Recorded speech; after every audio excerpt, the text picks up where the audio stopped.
Yo, what's going on, guys? It's your boy. Welcome back to another video. Today, we're going to be watching the third Transformers movie as a part of my little Transformers watch-along series. I'm pretty sure this is, like, the last of the Shia LaBeouf movies. I could be wrong about that. But we're going to be watching Transformers The Dark of the Moon, I believe is what it's called. I'm incredibly excited about this. I've heard some good things about this movie, so I'm pretty optimistic about it. I'm going to go pop it in, and then I'll be back with my initial reaction and review.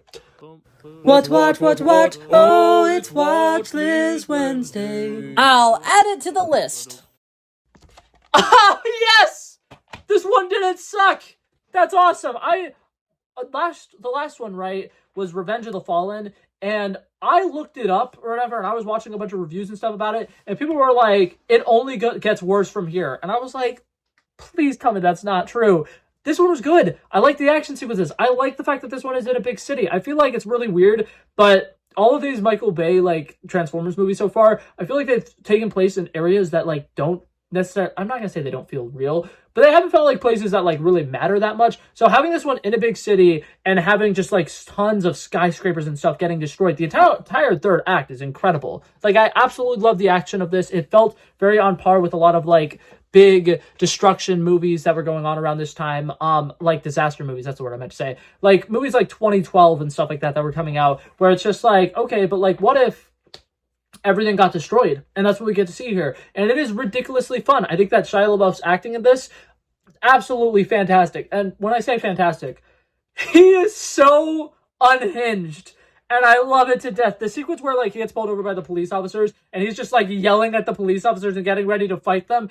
He's crashing the fuck out, and it's so good. It's so funny. I also really liked the little, like, montage of him going into job interviews.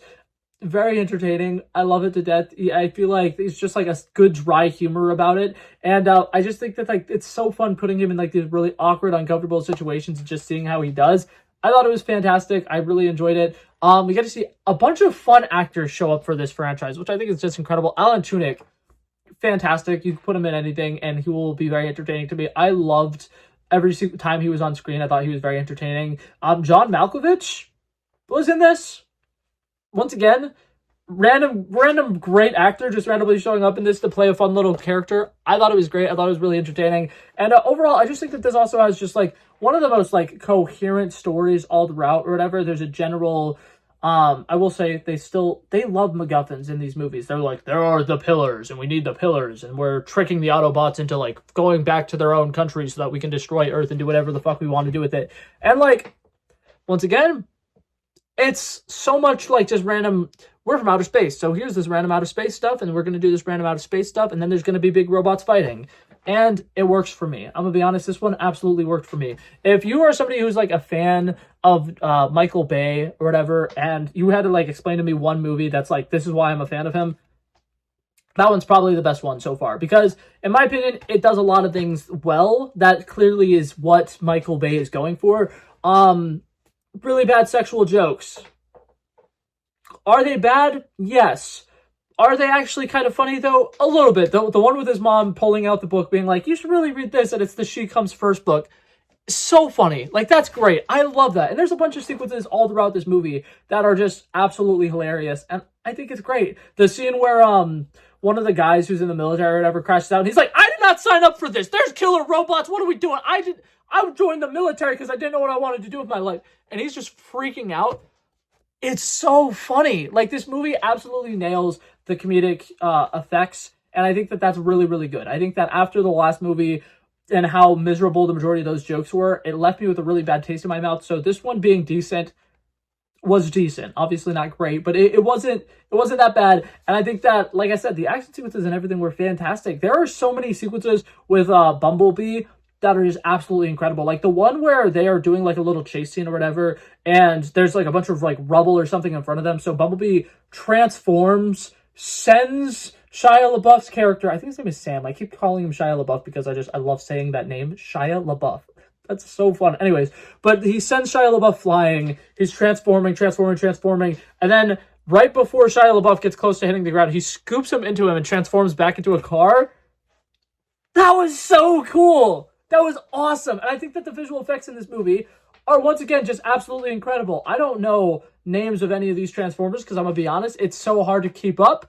but the one that's like a giant earthworm giant thing that just like destroyed half of Chicago in this movie, that was epic. That was really cool. And I like the fact that these kind of, once again, feel tangible. There are moments where some of them are transforming, and you can kind of see where all the pieces came from, where all the pieces are going, and how they managed to do that. And that was so great. I love that. Also, these movies, I don't think they're trying to be funny with this part, but I love how every single one of these movies starts off with Optimus Prime being like, everyone deserves freedom and peace, and nobody should, And then there's a scene at the end of the movie where one of the bad guys is like begging Optimus not to shoot him, and then he just blasts him in the face.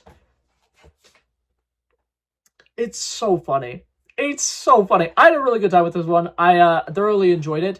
What's it called? I like that this movie has all of the Michael Bay-isms. Obviously, there's a bunch of explosions and stuff like that. There's a bunch of action and sequences. But I also just love the fact that, like, for whatever reason, Megan Fox isn't in this movie. I don't know if there was, like, a scheduling conflict, if, like, they had, like, some bad falling out, or there was something, like, Megan Fox realized her worth and actually left these projects because they were doing nothing but sexualizing her. But the fact that, Shia LaBeouf's character still needed a love interest, and they're like, it has to be a supermodel. He cannot have a girlfriend that looks like, just a regular person. And I think that that's, for what it is, right, obviously not great, but I think that in some ways it kind of almost dates the movie, because, like, a lot of times they talk about movies being, like, dated, and it'll be like, okay, well, they open up this one, search engine, and this is what the interface looks like, and that's not what it looks like now, obviously, but I think that the fact that, like, there's certain kind of misogynistic things going on in this movie that kind of dates it to be like, yeah, this had to be the early 2000s, or this had to be,